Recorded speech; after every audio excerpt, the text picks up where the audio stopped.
Week 2 now, does it feel different than week 1? You just kind of feel more into it now? It does, of course. Now we're week 2.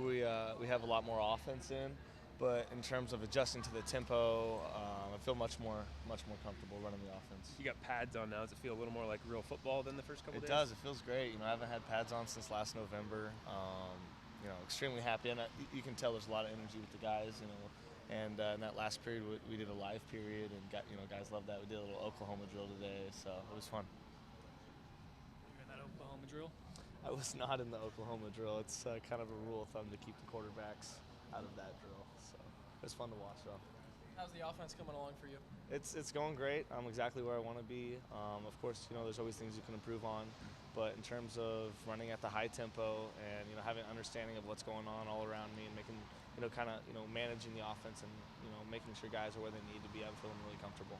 What are you trying to do in the spring in terms of developing your leadership skills while also, getting a feel for the offense and getting a feel for how to run things? Yeah, you hit on both the points. One, it's just making personal connections with multiple players on the team, as many as I can through the spring. There's a lot of guys on the team, but having personal relationships, that's kind of the first step to developing kind of good team chemistry. In terms of managing the offense at the end of the spring, if I can look back and feel like I understand the entire offense like the back of my palm, then I'm going to be pleased. In terms of level of contact they want and don't want quarterbacks taking, can you take advantage of your abilities as a runner and kind of work on that within the framework of the offense? That's always a funny thing, especially when there's a quarterback competition. Oh, this guy, he can run. You can't really see that in the spring.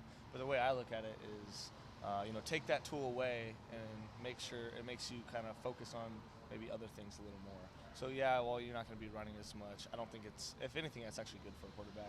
I think it forces him to sit in the pocket and make his reads and take his checkdowns. Instead of, he could scramble out, get 5 yards here, but let's force him to sit in the pocket and take his 5-yard check down.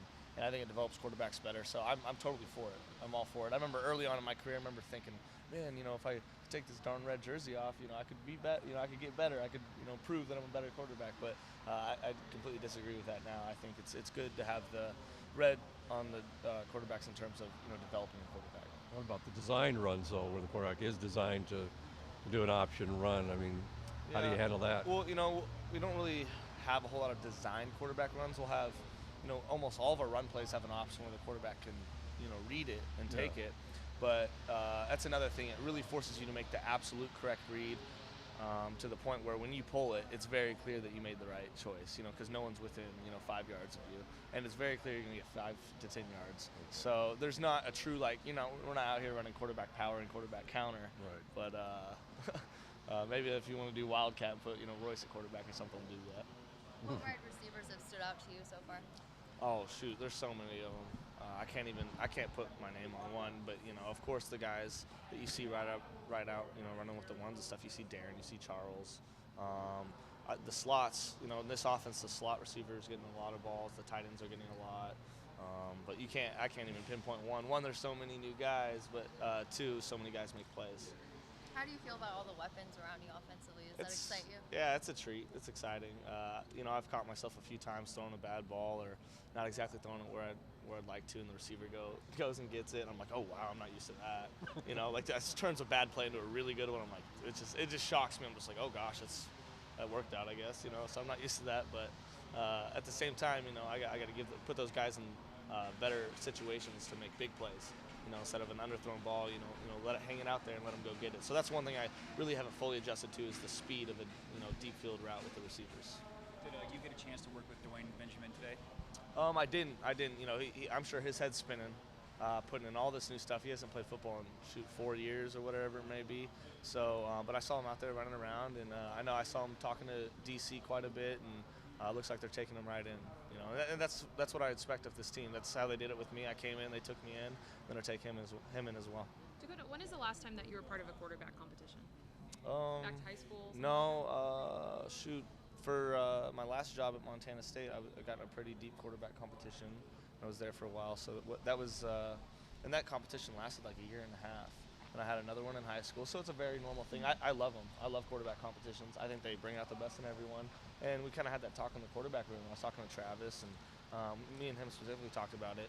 And I was just like, dude, you got to look at this in a positive light, because if you beat me out, you're gonna do awesome, or however you want to look at it, because that's how I look at it, as him beating, and so I'm just kind of giving them advice. Don't take it as a negative, turn it into a positive, and you can really develop your skills as a quarterback constantly being under pressure every single practice, and just kind of having that pressure loom over you. I think it's good for you to get comfortable feeling uncomfortable in competition. So you do think about that pressure then, and the chance that Travis Johnson may come out here in spring ball have a great fall camp? It's hard to say that way, because every quarterback is so confident in their own ability.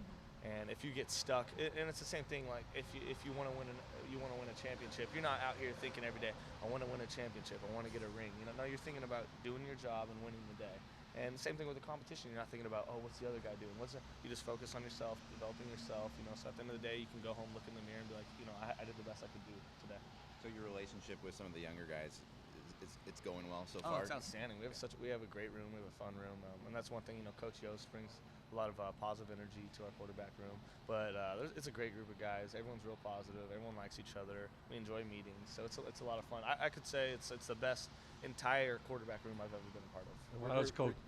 Go ahead. Were you expecting that? Because it could potentially be an awkward situation having a guy come in. I didn't know what to expect. I think that was the one kind of area that was, I don't know what I'm going to get here, but it's just like anything, go in, focus on doing your own job, and football works itself out. How about Coach Yost? How can you compare him to other coaches you have? What does he bring? Well, I've only had him for a couple practices. No, now, other but coaches. But from what I've seen, I gel with him real smooth. I see him.